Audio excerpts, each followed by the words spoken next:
warahmatullahi wabarakatuh. Waalaikumsalam warahmatullahi wabarakatuh. Nah, gimana kabar kalian anak-anak? Alhamdulillah luar biasa. Allahu Akbar. Alhamdulillah. Ada yang tahu hari ini kita akan belajar mengenai apa? Belum. Oke, hari ini kita akan belajar mengenai tajwid. Nah, tajwid yang akan kita pelajari yaitu ada hukum nun sukun atau tanwin. Yang pertama, Ibu akan menjelaskan pengertian mengenai tajwid. Apa itu tajwid?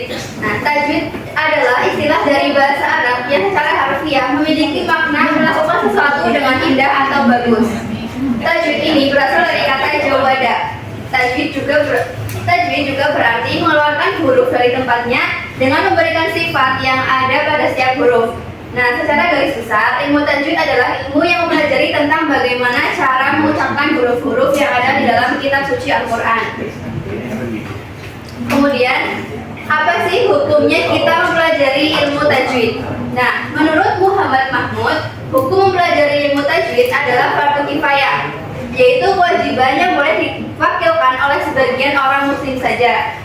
Namun, praktek pengamalannya itu hukumnya adalah fardu ain, yaitu kewajiban yang harus dilakukan oleh seluruh pembaca Al-Quran.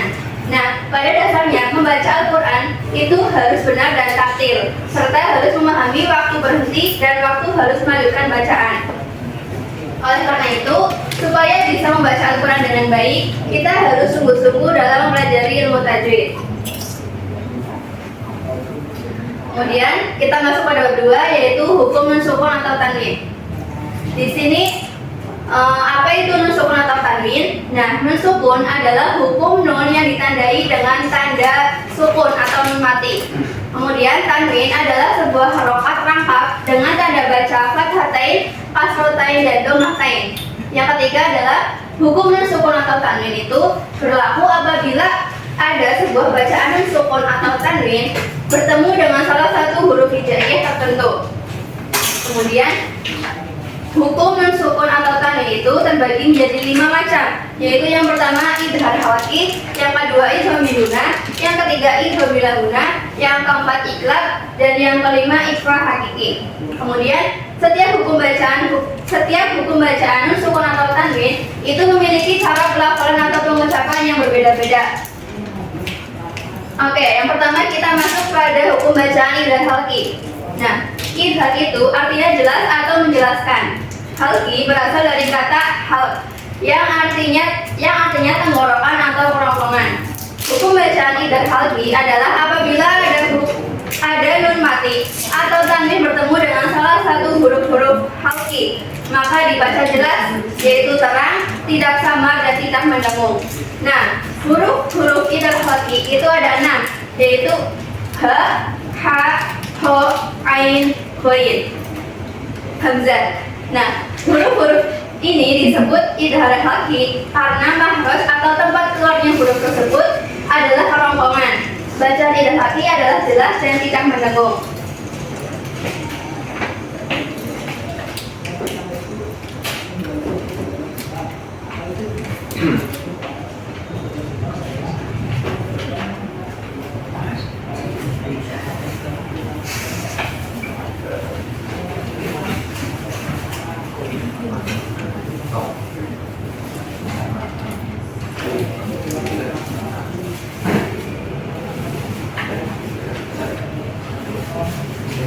Nah, hukum bacaan idhar halki itu adalah apabila ada nun sukun atau tanwin bertemu dengan salah satu huruf, yaitu hamzah, ha, ha, ho, ain, dan ghain.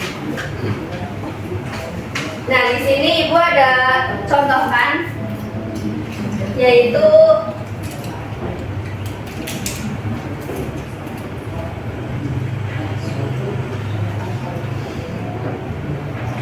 man amana. Coba kita baca bareng-bareng.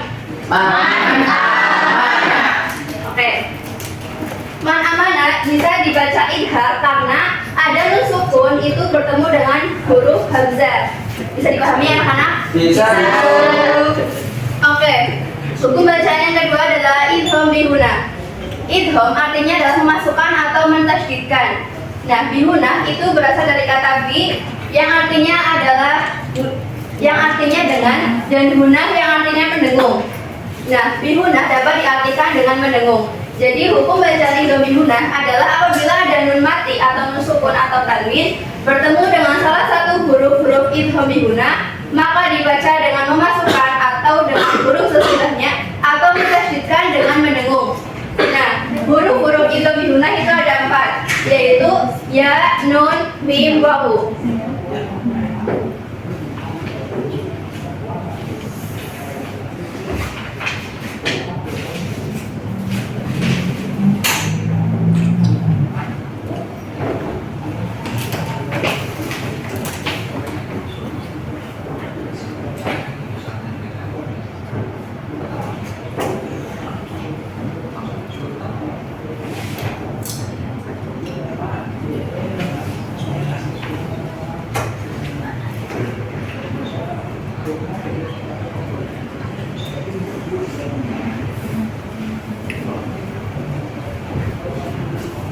Nah, hukum bacaan idgham bihuna itu adalah artinya memasukkan atau mentasydidkan dengan dengung, yaitu apabila ada nun sukun atau tanwin bertemu dengan salah satu huruf ya, nun, mim, dan wawu. Contohnya yaitu mayyaqulu. Jadi nun di sini didengungkan dan langsung dimasukkan ke huruf ya. Coba kita baca sama-sama. Mayyaqulu. Oke, sudah pada pintar ya. Kemudian yang hukum bacaan yang ketiga adalah idgham bilahuna. Nah, hukum bacaan idgham bilahuna adalah apabila ada nun mati atau tanwin bertemu dengan huruf-huruf idgham bilahuna, maka dibacanya dengan dimasukkan namun tanpa dengung. Nah, idgham artinya memasukkan dan bilahuna artinya tidak mendengung. Jadi cara membacanya adalah dengan mentasydidkan ke dalam salah satu huruf idgham dengan suara yang tidak mendengung. Huruf idgham bilahuna itu ada 2, yaitu lam dan ro.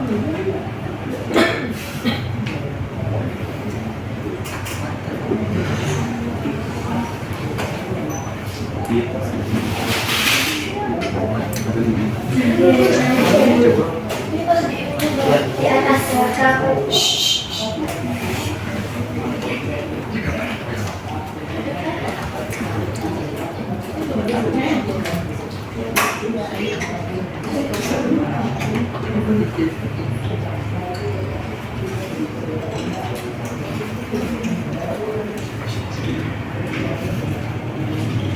Nah, huruf hukum idgham bilahuna itu apabila ada nun sukun atau tanwin bertemu dengan huruf lam dan ro. Contohnya yaitu ghafurur rahim. Di sini ada dhammah tain bertemu dengan huruf ro. Coba kita baca sama-sama. Ghafurur rahim. Oke. Bacaan yang keempat adalah ifa. Ifa berarti menyamarkan. Hukum bacaan ifa ini berlaku apabila huruf nun mati atau tanwin bertemu dengan salah satu huruf ifa yang berjumlah 15, yaitu ta, sa, ja, jim, dal, za, sa, shin, sod, dot, to, do, fa, kof, dan kaf. Nah, jika bertemu dengan huruf-huruf tersebut, maka nun mati atau tanwin tersebut itu harus dibaca samar. Kalau lebih jelasnya itu ifa itu apabila ada nun sukun atau tanwin bertemu dengan huruf-huruf yang telah disebutkan di atas tadi.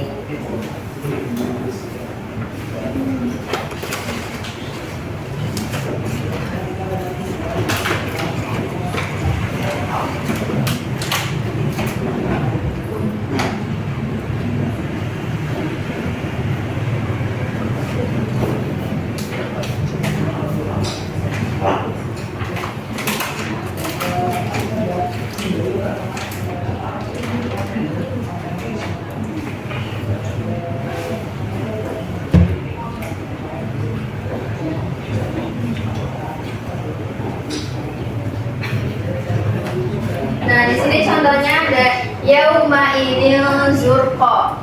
Karena ifa itu artinya samar, jadi fathah saya di sini bacanya itu disamarkan kepada huruf Z. Oke, kita baca sama-sama.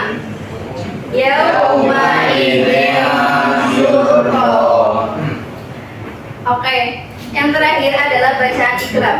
Iqlab adalah hukum bacaan Al-Quran yang terjadi apabila ada nun mati atau tanwin bertemu dengan satu huruf saja, yaitu ba.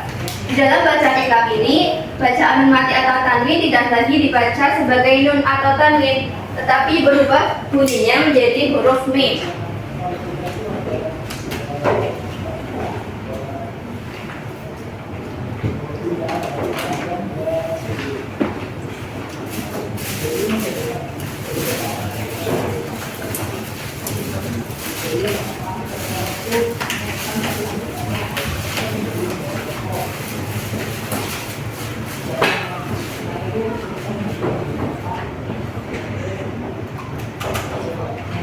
Contohnya adalah kiromim baroro.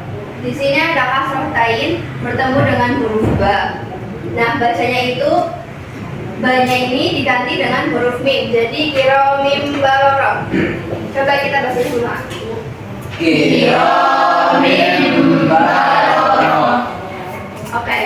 Di sini ada yang ingin bertanya? Belum. Oke, jadi kita baca dulu ya sama-sama dari idhar sampai iqlab. 1, 2, 3. Idhar adalah memasuki atau tanwin bertemu dengan hamzah,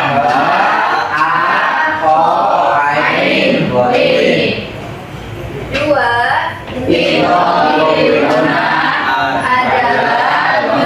memasuki sukun atau tanwin bertemu dengan ya.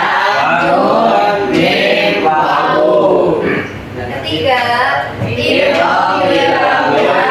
adalah mensukun atau tanwin bertemu dengan lam dan ra.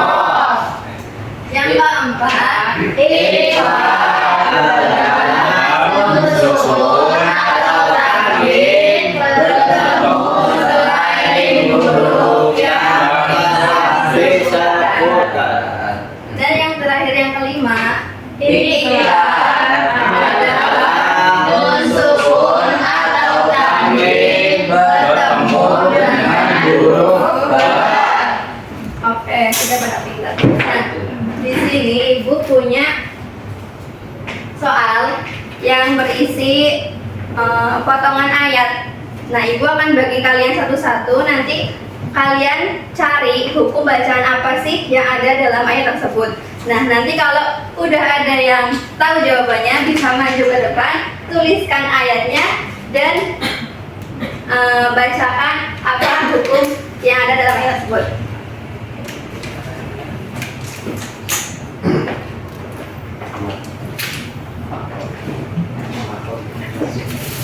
Oke, ibu kasih waktu 5 menit ya. Abang sudah ada yang siap? Belum.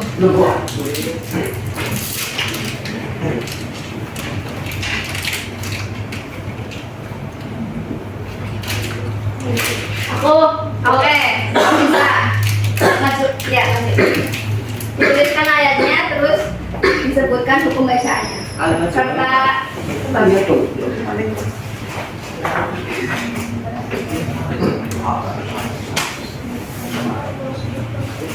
di sini ayatnya bunyinya manhofat. Jadi ini hukumnya bacaan idhar karena nun sukun bertemu dengan huruf ho.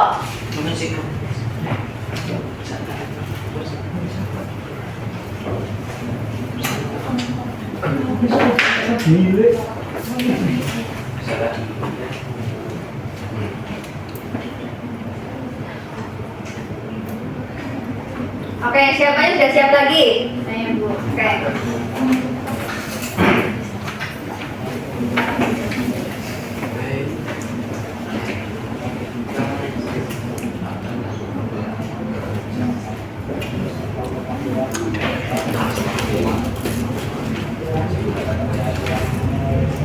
Ini adalah bacaan bila guna karena nun sukun bertemu dengan mim.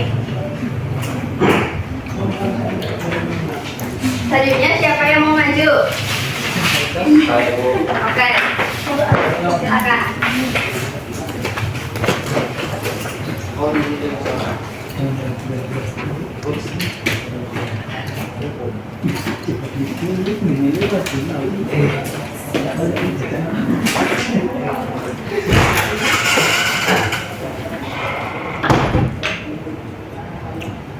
Bacaan ini minggu kena karena domatain bertemu lang. Oke. Betul ya. Betul. Siapa lagi yang maju? Saya Bu. Oke, Mbak Rahma.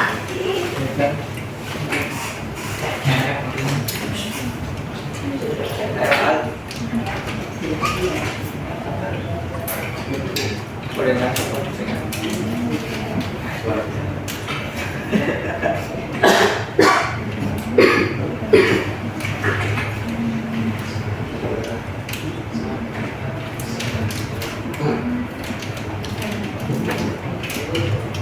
Di sini bacaan iklab karena ada nun sukun bertemu dengan ba. Oke, betul sekali. Yang terakhir siapa?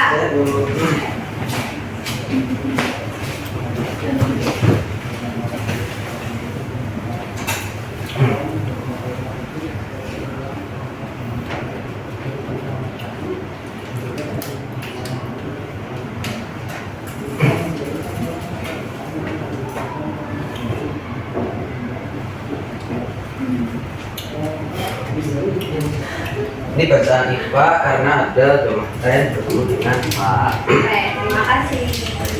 Baik, kita contohkan sama-sama ya di sini bacaan manhobas. Ini ada nun sukun bertemu dengan huruf kho. Jadi bacaannya adalah idhar. Yang kedua adalah nun sukun mim masad. Nun sukun bertemu dengan huruf mim. Ini hukum bacaan idgham bihuna. Betul ya? Betul. Yang ketiga adalah khairul laka. Di sini ada domatain bertemu huruf lam. Jadi hukum bacaannya adalah idgham bilaguna. Betul. Yang keempat layum badanna. Ada nun sukun bertemu dengan huruf ba, termasuk bacaan iklab. Betul. Yang kelima yaitu laqaulu fasl. Ada domatain bertemu dengan huruf fa. Ini bacaan ifa. Oke, sudah pada pintar semua ya. Dari materi kita hari ini ada yang perlu kalian tanyakan? Belum ada kok. Oke, kalau belum ada, cukup sekian dari Ibu. Untuk pertemuan selanjutnya kita akan mempelajari hukum bacaan mim mati atau tanwin. Oke, jika tidak ada yang kalian ingin tanyakan, Ibu tutup pembelajaran pada hari ini. Kurang lebihnya mohon maaf. Wassalamualaikum warahmatullahi wabarakatuh.